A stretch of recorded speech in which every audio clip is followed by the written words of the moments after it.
This is about 50 minutes. From NBC News in Washington, this is Meet the Press with Tim Russert. Our issues this Sunday, only 51 days until the midterm elections. The Democrats must gain 6 seats to take control of the U.S. Senate. This morning, our Senate debate series continues with another one of the most closely watched races of the year. Virginia, where incumbent Republican Senator George Allen faces off against Democratic challenger Jim Webb. Allen has served in the U.S. House of Representatives and as governor of the state of Virginia. He was elected to the U.S. Senate in 2000 and is the son of the legendary NFL coach George Allen. Webb attended the U.S. Naval Academy, where he was a varsity boxer, even sparring with fellow classmate Oliver North. As a Marine, his service in Vietnam earned him several medals for valor. He later served as Secretary of the Navy. George Allen versus Jim Webb, only on Meet the Press. And they are both with us here now. Mr. Allen, Mr. Webb, welcome both. Good morning. Let me go back, Mr. Webb, to November of 2000. Here you are standing with George Allen, endorsing him for the United States Senate, saying this: you endorse George Allen. Webb said he believes Allen would be a better representative in the Senate on national security issues. How can you endorse someone and then run against them? For two reasons. First of all, I had thought George Allen would be bringing better leadership to the United States Senate, and I have not seen that kind of leadership, particularly in the area of national security, where we have become so vulnerable as a nation. The second is that if you look at what's happened to the Republican Party over this period, I'm like a lot of people in this country who affiliated with the Republican Party based on national security issues toward the end of the Vietnam War. We're never particularly comfortable with them, particularly on economic issues. And what you've seen over the last 6 years is a war that is an incredible strategic blunder of historic proportions. The American people are now beginning to understand how bad that decision was. We need to do something about it. And we're seeing the budget busted, and we're seeing the divisions in our workforce based along class lines as never before. So, A, I thought George Allen would be a leader, and B, I think that the Republican Party has reached the point where in this Karl Rove era, it's mostly negativity rather than affirmative leadership. Did you go see Senator Allen and talk to him about the war in Iraq before it began? Yes, I did. I wrote a piece for the Washington Post 6 months before we went into Iraq, laying out, in my view, this was not about WMDs, it was about our troops being turned into terrorist targets, and that there was not an exit strategy because the people in this administration who were doing this did not intend to leave. I went and saw Senator Hagel, I went and saw Senator Allen. I spent an hour with Senator Allen discussing this with him, and from that point forward I decided that although I had perhaps a personal regard for him on one level, politically, that I could not support him anymore. According to the Virginian pilot, Senator Allen, Webb says he became disillusioned with Allen several years ago when he personally warned the senator of the perils of invading Iraq. The only thing I got out of him was basically, you're asking me to be disloyal to the president. Is that what you said to Mr. Webb? You supported the war as a way of showing loyalty to the president? First of all, I've shown great leadership for the people of Virginia as governor, as a United States Senator, making this country more safe and also more prosperous. And while my opponent now is upset with tax cuts and upset with energy ideas and education improvements for this country to make sure we are a land of opportunity for all, I'm going to keep fighting for those ideas because they will make our country more prosperous and more safe.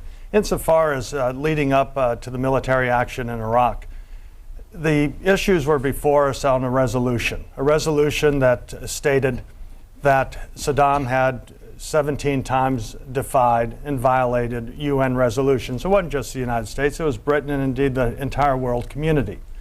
There was good evidence that he had weapons of mass destruction, in particular chemical and biological weapons. The resolution wanted to get the whole world community to enforce that resolution. And ultimately, the president, in the event that he felt that it was important for the security of our country, may need to act, and need to act as best as possible in coordination and concert with other countries. Now, that action was taken, and I think the world's better off with Saddam Hussein not in power. Saddam Hussein was one who was paying $35,000 to parents so they'd send their sons or daughter on these murder-suicide missions into Israel. This has been a tough war. It's not been easy. I was just at a funeral for a young man, Private Wolf. His mother held my hands. This was just on Monday, on 9/11. She wanted to have him buried, laid to rest that day. And she held my hands and she said, "We can't quit. We can't give up." Well, let's just stop right there. So it is tough. But let me ask you a simple question. If the CIA said in 2003, Saddam does not have weapons of mass destruction, that is our defining, would you still have voted to go to war? Tim, we made decisions. You can't say, gosh, 5 years later, and this is what my opponent's campaign's it's about. A serious question because people are saying, knowing what they know today, they still would have gone in. It's a serious question. If you knew Saddam did not have weapons of mass destruction, was it still worth going to war? I stand by my vote.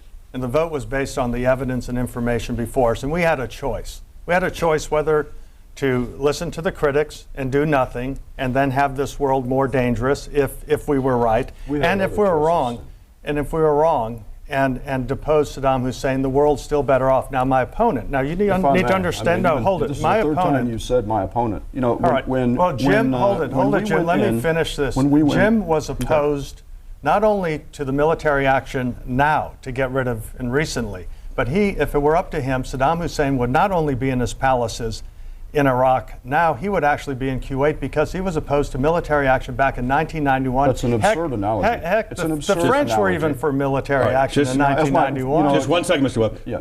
Before I let Mr. Webb respond, did you say to Jim Webb you were voting for the war so as not to be disloyal to President Bush? I was supporting our efforts of our administration. It was bipartisan support for this resolution because I thought we needed to show unity of resolve so that Saddam Hussein, was my hope, would see how resolved, how unified the United States was, as well as the United Nations, and would actually comply with the weapons inspections. The concern being if, in fact, you cast that vote out of loyalty to President Bush. No, it's loyalty to this country and making sure that our country is unified in this effort to disarm Saddam Hussein. That was the point. I'll give you a chance to respond. First of all, with respect to Gulf War I, I was testifying in the Nunn hearings. I was warning 16 years ago that the worse job we did on Iraq, the more powerful Iran would become. And with respect to the French analogy, which is used before, my Marine son was home and he said, wait a minute, okay, the French did support Gulf War I. Dad, you fought in Vietnam. George Allen didn't fight in Vietnam. Even the French fought in Vietnam. And what the French got to do with any of this? With respect to going in this situation, we did have other options. This was not a war of necessity at the time. We had inspectors on the ground, as opposed to the situation in 1998, when there were no inspectors on the ground. And we had plenty of strong military advice, not just from people like me, people like Tony Zinni, and other people with strong backgrounds, military backgrounds, who have endorsed my campaign, who were saying the same thing. This was a case, as you last week, Vice President Cheney was on your show, and he even declined to comment about the Senate Intelligence Committee report that showed how the intelligence that was being used had been cooked. A lot of people on the outside knew that. There was no urgency to go into this war at the time that we went into it. And if we had the right people in the Senate, there would have been more questions asked and a better policy in place in order to defeat international terrorism. That is the focus of our country. We didn't go into Iraq because of terrorism. We have terrorists in Iraq because we went in there. Let me just show you the Washington Times op-ed piece that you wrote in January of 2005. And here's the headline: Stay the course. What does that mean? How do you define victory in Iraq, and can it be won militarily? Military and security aspects of it are absolutely essential.